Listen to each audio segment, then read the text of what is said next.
In short, Arbaeen dwarfs every other rally on the planet, reaching 20 million last year. That is a staggering 60% of Iraq's entire population, and it is growing year after year. Above all, Arbaeen is unique because it takes place against the backdrop of chaotic and dangerous geopolitical scenes.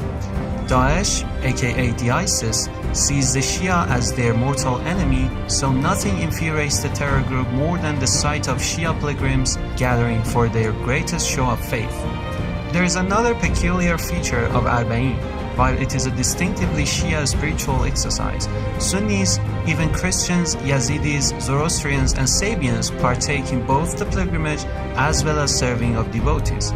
This is remarkable given the exclusive nature of religious rituals, and it could only mean one thing.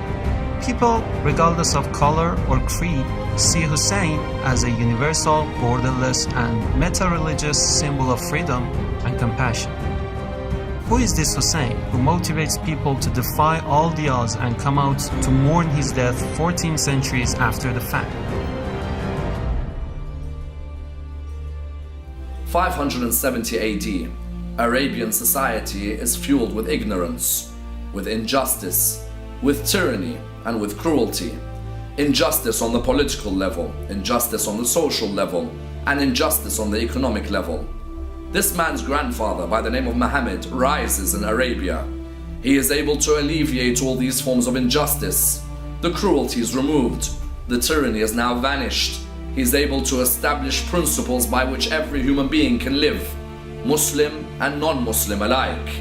50 years after Muhammad's death, the same ignorance returns. The same injustice is now returned. It's fueled the whole Arabian state. Tyranny everywhere, cruelty everywhere. Racism is now part and parcel of that society. A man must stand.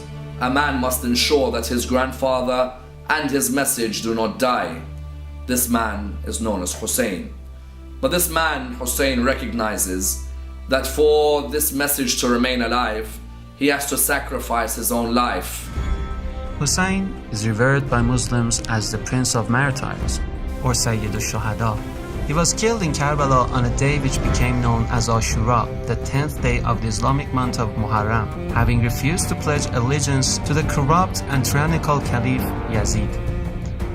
He and his family and companions were surrounded in the desert by an army of 30,000, starved of food and water, then beheaded in the most macabre manner, a graphic tale recounted from pulpits every year since the day of he was slain. Their bodies were mutilated. In the words of the English historian Edward Gibbon, in a distant age and climate, the tragic scene of the death of Hussein will awaken the sympathy of the coldest reader.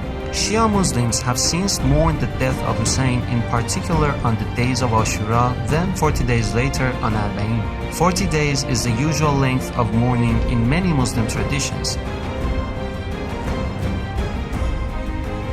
An avalanche of men, women, and children filled the eye from one end of the horizon to the other.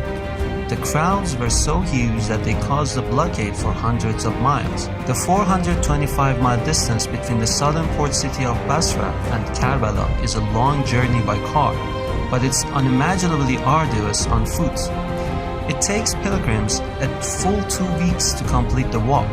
People of all age groups trudge in the scorching sun during the day and in bone-chilling cold at night. One part of the pilgrimage which will leave every visitor perplexed is the sight of thousands of tents with makeshift kitchens set up by local villagers who live around the pilgrim's path. The tents, called mawkib, are places where pilgrims get practically everything they need. From fresh meals to eat and a space to rest, to free international phone calls to assure concerned relatives, to baby diapers, to practically every other amenity free of charge.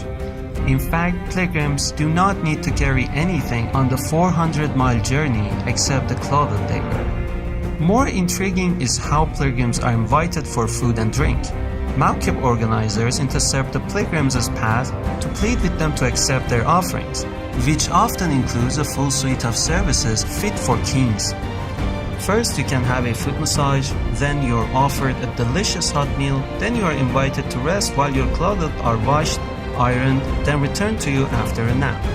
All complimentary, of course.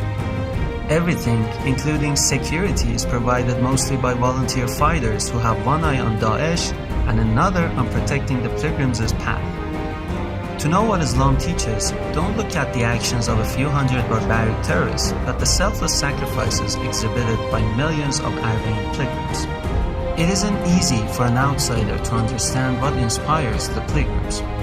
You see women carrying children in their arms, old men in wheelchairs, people on crutches, and blind seniors holding walking sticks. Visitors to the shrine of Hussein and his brother Abbas are not driven by emotion alone. They cry being reminded of the atrocious nature of his death, and in doing so, they reaffirm their pledge to his ideals. The first thing that pilgrims do upon reaching his shrine is recite the Ziyarah, a sacred text which summarizes the status of Hussein. In it, they begin the address by calling Hussein the inheritor of Adam, Noah, Abraham, Moses, and Jesus. There is something profound in making this proclamation. It shows that Hussein's message of truth, justice, and love for the oppressed is viewed as an inseparable extension of all divinely appointed prophets. If the world understood Hussein, his message, and his sacrifice, they would begin to understand the ancient roots of Daesh and its credo of death and destruction. It was centuries ago in Karbala that humanity witnessed the genesis of senseless monstrosities, epitomized in the murderers of Hussein. It was pitch-black darkness versus absolute shining light, an exhibition of vice versus a festival of virtue, hence the potent specter of Hussein today. His presence is primordially woven into every facet of their lives. His legend encourages, inspires, and champions change for the better, and no amount of media blackout can extinguish its light. Who is this Hussein? For hundreds of millions of his followers, a question this profound, which can cause people to relinquish their religion for another, can be answered only when you have marched to the shrine of Hussein on foot.